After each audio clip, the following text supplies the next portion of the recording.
I, 38 female, have been married to my husband, 40 male, for 12 years. We dated for a couple of years before getting married. We have a daughter, Lily. She's 10 years old now. Apart from a few minor bumps here and there, we have had a happy marriage. Lily's arrival has only added to that happiness. My husband and I are a working couple. At times, our work shifts get overlapped and it becomes impossible for either of us to be at home to supervise Lily. When that happens, I leave her at my parents' house. Though my mother-in-law's place is much closer to our house than my parents' place, I don't leave Lily at her place because I find her house unsafe for children. First thing, her husband is an alcoholic. He has a job but never leaves the house. He talks trash when he's drunk. I have witnessed him doing this a few times. When Lily was 1 year old, we decided to celebrate her first Christmas together with my husband's family. Dinner ended peacefully and we all went to sleep. But at night, Lily started crying abruptly. Hearing her cry, my drunk stepfather-in-law started swearing at Lily for not letting him sleep. He called her names that would traumatize any adult for life. We didn't even stay for breakfast and left first thing in the morning. I expected my husband to have a conversation with his stepfather about this incident. We deserved an apology, but he didn't take it seriously. He made it clear that he didn't want to dig into something that had already happened, so I never talked about it anymore. But I decided to never leave Lily alone at my mother-in-law's place. My mother-in-law's brother has a criminal past. He had been physically abusive towards his wife and son and was jailed for domestic violence charges. But my mother-in-law lives in complete denial about what her brother did. So he's welcome at her home any time of the day. Since he's very irregular with his job, he stays at her place and often drinks with her husband. The thought of Lily spending time with a man with such a violent background shoots up my anxiety. That is another reason why I find my mother-in-law's place unsafe for her. I don't have anything against my mother-in-law. She loves Lily to bits and pieces, but the fact that she has almost no boundaries with her abusive brother and drunkard husband irks me. So I generally restrict Lily from going there. My husband was the first one to notice how I was consciously not leaving Lily at his mother's house. He was brought up at this same house, so he didn't see any issues about leaving Lily with her. I told him that it would make me uncomfortable, though he was not convinced. He respected my decision. When my mother-in-law discovered that I was leaving Lily at my parents' place and not at her place, she confronted me. I fumbled with words and she concluded that I was partial towards my parents. I felt bad to see how she might have felt about it, but I couldn't bring myself to say that I did not want to leave Lily with her because of her husband and brother. She brought this up with my husband. She asked him to stand up for himself and take part in the decisions made for Lily. Her comments might have touched his ego because the next day he talked about it. He wanted to leave Lily with his mother. We had already left her at their place a couple of times. She had visited their house multiple times with us. He argued that Lily had an unpleasant experience during these visits. He blamed me for panicking without any reason. He also felt that he was being left out while making decisions about Lily. I felt bad about being a bit undemocratic about deciding what was right for Lily and what was wrong, so I decided to take the risk. On a weekend, when we both were home, we decided to leave Lily at my mother-in-law's place for a night. I was anxious as hell, but decided to go forward with it. Lily came back the next day. She looked all right, so I guess the stayover was just fine.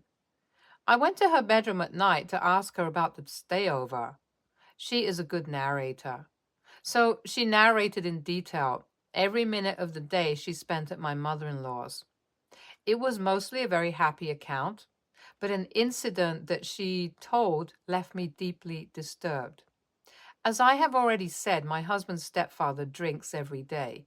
He drinks openly in the living room. The case was not different while Lily was there. Lily was sitting near him on the sofa with her coloring book. As he went on with his drinking, he asked her if she knew what booze tasted like. She said she didn't. Upon hearing this, he poured 2 drops of whatever he was drinking into a cap and gave it to her.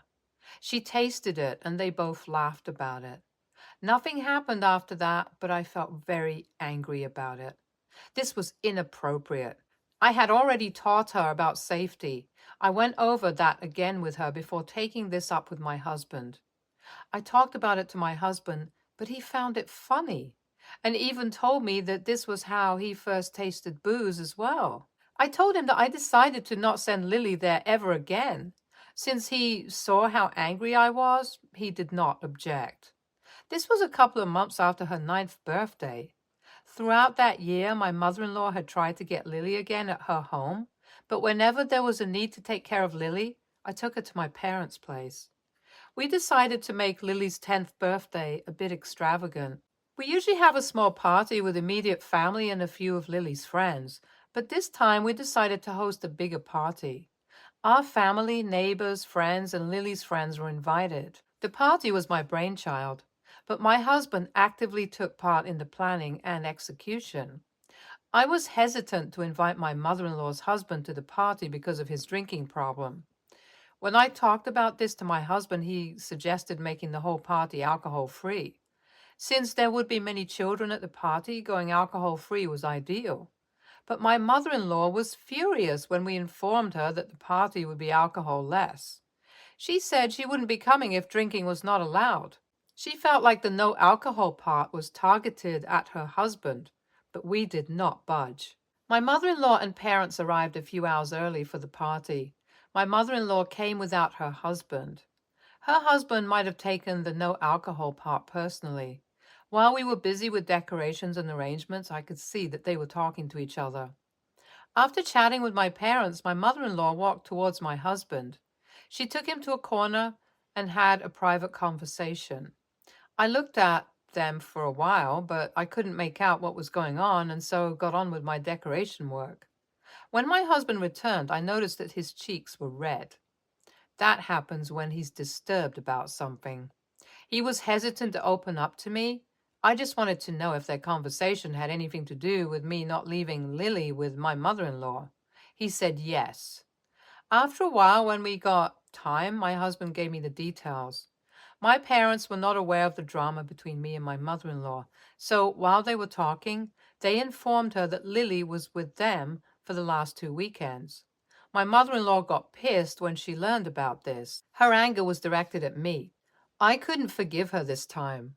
This time, my mother-in-law had come to my daughter's birthday party and spoiled my husband's mood altogether. I had to do something about it. That's when I remembered Lily's speech. I had already talked to Lily about why I felt it was unsafe for her to hang out at my mother-in-law's place. She understood the consequences. When I asked her if it was okay to re-edit the speech that I had prepared for her birthday, she agreed.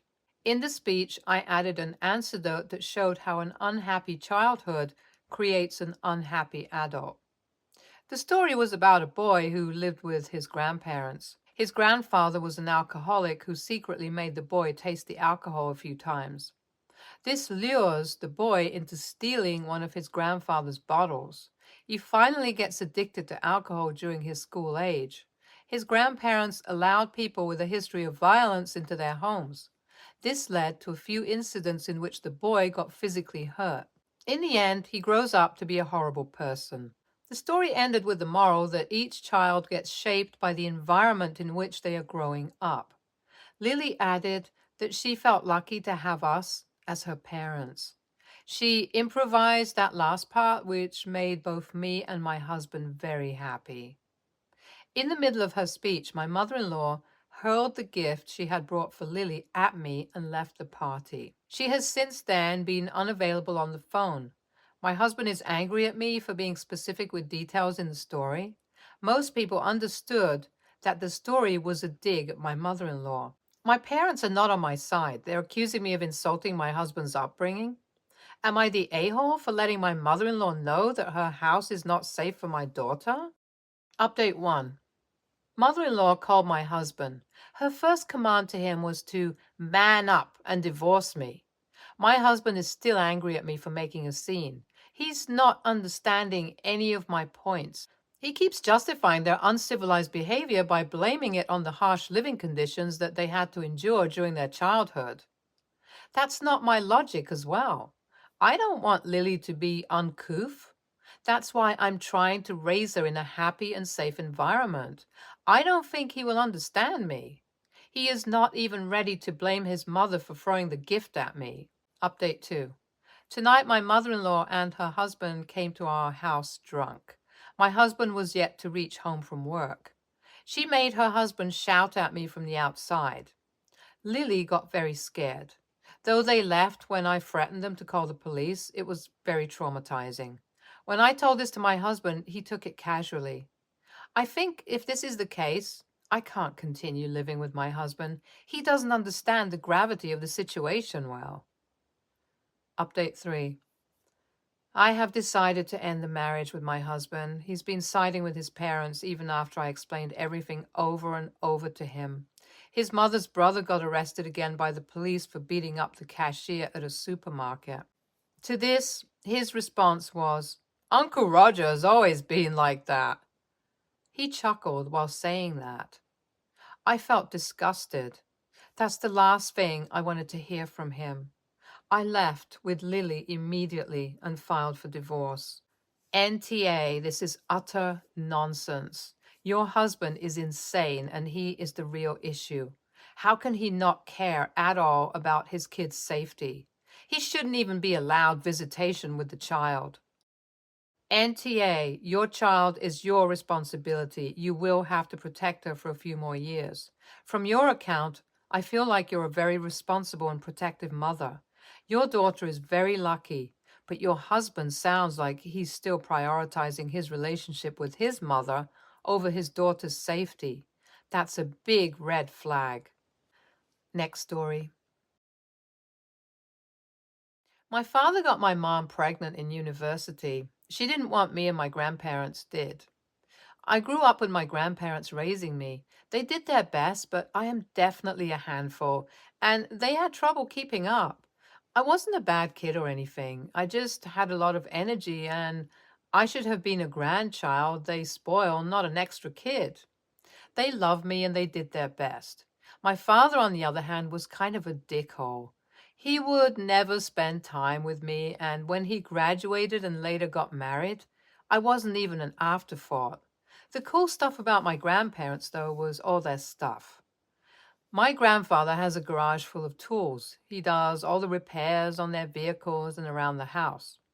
My grandmother has antique kitchen gadgets that she taught me how to use. It was like growing up in a time machine. My grandfather helped me build my first desktop. He can do anything with his hands. He also taught me how to take care of his old car. He and my grandmother have regular cars, but he also has an old muscle car. It would not be out of place in the Fast and Furious movies. I'm getting married this summer, and my grandparents decided to give me the old car. He always said he was going to gift it to my father, but I guess he changed his mind. I asked my grandfather what I could do with the car. He said it was 100% mine. I could do whatever I wanted. Talked to my fiance. He said that it was a beautiful collector's item, but not really something we could afford to keep. We decided we're going to have our wedding pictures taken with the car, and then we're going to sell it. We have talked to places that sell these cars, and we will get enough for a good down payment on a house. My father found out that I got the cat, and he is mad. He says it was supposed to go to him, and he was going to keep it to give his son. I said that if he got it appraised, I would give him the right to buy it. He got it appraised. He could afford it, but not easily. He says I'm being a bitch and holding his past behavior against him. No shit, Sherlock. He abandoned me and now wants me to play nice? My fiance says we should find a compromise because my father wants to keep the car in the family. I'm going to be honest. I don't want my father or my half-brother to get this car. I would rather sell it to a stranger. My grandparents love the idea of wedding pictures with the car and then knowing that they helped us buy a house. My grandfather said it was fate that he kept the car and never let my father drive it. I have driven it. It scares me. I like my Nissan Leaf. I do feel a bit like a jerk for keeping my father from getting the car. AITA? This was the easiest judgment of my life. NTA 100 times. Your sperm donor of a father has no say in what your grandfather does with the car. He gave it to you and explicitly said to do what you want with it. Not only that, but he supports your decision. I'm not even going to waste my time outlining all the ways your father is an a-hole, but I think you've made that abundantly clear. Don't worry about what he thinks. Congratulations on your upcoming wedding. NTA, your dad can pay market value for the car. From the sounds of it, you harbor a lot of resentment towards him. I do not blame you. He comes across as a petulant child. I love that you got to drive it and he never did. It is a petty victory, but my kind of petty. Congratulations on your upcoming wedding. Is there such a thing as a car tax? I would love to know what kind of car it is. NTA, it's not past behavior if it's still the same behavior and your grandparents made this decision. Many blessings on your new journey. Next story. I, 32, female, am 16 weeks pregnant with my first child. My husband, Howie, 36, male, and I are very excited for this child, especially after having an early miscarriage back in September. One of my biggest fears is weight gain. I'm already not small, but not huge either. I'm smaller than the average sized American woman, but could lose about 10 to 20 pounds to give you an idea. I was already concerned about my weight before I got pregnant, so now the idea of losing my pregnancy weight on top of whatever I gain now is stressful. Howie wants to lose weight too. We decided to pick an outfit we'd like to try to fit in again after the baby arrives to meet our weight goal. Howie chose the outfit from the day we met, and I chose my wedding dress from our April 2022 wedding. My friend, May, 34, female, is getting married to her fiance, Joe, 37, male, in September of this year. I've gone with her dress shopping a couple of times, but she hasn't been able to find one that she likes. I discovered over the weekend that the dress she actually wanted was mine, and she was looking for one similar but couldn't find it. May then asked me if she could borrow mine. I said, don't want my dress altered for any reason because it's mine. And I made a lot of customizations to it. It truly is my dress and no one has one like it. But May told me she's in a bind because there's not much time to order a dress and have it altered in time for her wedding. I felt bad but told her no. I don't want anyone wearing it, period. May kept pressing about it, and I also told her it wasn't just because it's mine, but because of the weight loss idea my husband and I had. May is 2 wedding dress sizes larger than me. I also have an hourglass figure where May is more shaped like an apple. No insults, but it's just how she looks. Plus, my dress still fits me. I'm just anticipating it won't after giving birth, and I want to make that weight loss outfit. If I let her borrow it, it would have to be altered so much that it wouldn't be mine anymore. May told me I had an entire wardrobe to choose from and no one fits their dress after a few years anyway.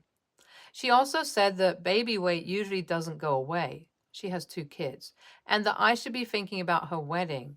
I still said no, but a few minutes ago I got a text from Howie asking me if I agreed to give her my dress. I said no, and Howie sent me a screenshot from Joe saying Howie can bring my dress over when he gets off work and thanked me for being so generous. So it sounds to me like May told Joe I agreed when I didn't. Now Joe is angry because he thinks I changed my mind. Howie told him I never agreed. Now May is texting me asking why I'm so attached to a dress and saying I'm not being a good friend because I'm more interested in a material item than her happiness. But I feel like this is self-explanatory. It's my dress. The end. Am I insane? NTA, doesn't matter if she had the exact same body as you did. It was yours and you don't have to give it to her. She just wants to save money and is trying to guilt you into giving her your dress so she doesn't have to pay for one. Even if it were a $10 Target shirt she wanted to borrow, you don't have to say yes. And she's trying to manipulate you and your husband. She is not a good friend. But don't get hung up on fitting it again. NTA, she asked, you answered. The weight loss or being able to fit after having the baby is irrelevant. It's your freaking wedding dress. Her lying to her fiance about it in this manner would make me cut her off. Also, why is he asking your husband to bring it over? It's your dress. Why not talk to you about it? Next story. I had a major fight with my wife a few hours ago, and I strongly think I'm in the right. But she is so angry, I almost feel like I'm the crazy one. I'll provide context. I married my wife 3 years ago, but we have been together 6. One important thing to note is she's extremely clean. I regret not moving in together until we married because while I knew she was clean, I didn't know the full extent. Let this be a lesson to live with your partner before marriage. She is the reason why our house looks like a model home. She hates dishes in the sink while I'm content to let them sit for a couple of days. She spends her off days scrubbing bathrooms because in her mind, they should be cleaned weekly. She doesn't let me bring my shoes inside and insists I shower immediately when I get home before laying in bed. There are a million more things, but hopefully you have an idea. This didn't start hurting our marriage until we had kids. We have a 2-year-old and a 1-year-old. I'm a stay-at-home dad. I left work when our youngest was born, and that is when our disagreement on how clean the home needs to be started to get bad. She expects me to do most of the chores now when it used to be primarily her, and I wouldn't mind if they were reasonable. She wants the children to have a bath every day, and I think every 1 to 3 days is fine. She wants all of their toys put away by the end of the day, and I think there is no point when it will be a mess again. She wants the dishes done daily. She wants all house bedding washed weekly. She wants me to vacuum weekly. She wants me to mop every 3 to 4 days, since in her logic, the kids spend a lot of time playing on the floor. They will not be hurt or sick if I mop every 2 weeks. Because I don't play along with most of her demands, she ends up being the one to do most of the housework when she gets home or on her rare days off. She works 40 to 80 hours a week, so it is a lot, but she does it to herself. I feel I do what is reasonable. This all built up today. She got home and saw I hadn't yet washed the dishes, and there was still grease, food in some of the pans and on the countertop. Also, I hadn't yet brought in the trash cans from the previous 2 days when they were emptied. She flew off the handle, calling me lazy and a slob. She said she would like for me to return to work since in her eyes I'm doing a poor job, and use the money to hire a weekly housekeeper and a nanny who wouldn't leave the kids in PJs all day. I got pissed and told her she's crazy and she works herself up over small things, and I will not be leaving my kids with a stranger. She packed a bag for herself and our babies and to her mom's house. I'm furious. Am I the a-hole? Edit. So I'm the a-hole. The common belief is I need to help more around the house. I'll see what I can do and apologize to my wife. Thanks. Every single thing you listed as her cleanliness standards is very reasonable in my book. They are the same standards I have in my home. If I had children, they would likely be stricter, since kids touch everything, put stuff in their mouths, roll around on the floor, etc. In my book, I would consider you a slob. Right now, your wife is coming home to a place where she doesn't feel comfortable living in. Regardless of how you feel about cleanliness, she isn't comfortable in her own home. That, in my opinion, supersedes your disagreement about cleanliness standards. Think of how you would feel in her place. From what I'm reading here, you're a stay-at-home dad and you're not keeping up your end of the bargain. If you don't think you should clean that often, then she's right. You should go back to work and hire someone to help keep your house clean. YTA. Your bar for cleanliness is so low it may very well be subterranean. Dishes in the sink for days? Grease, food stains all over the kitchen, and cleaning the floors every 2 weeks? You'd soon be spending your days entertaining some tiny little beings, and I do not mean your children. YTA. Stay tuned for more stories from our girl relationships.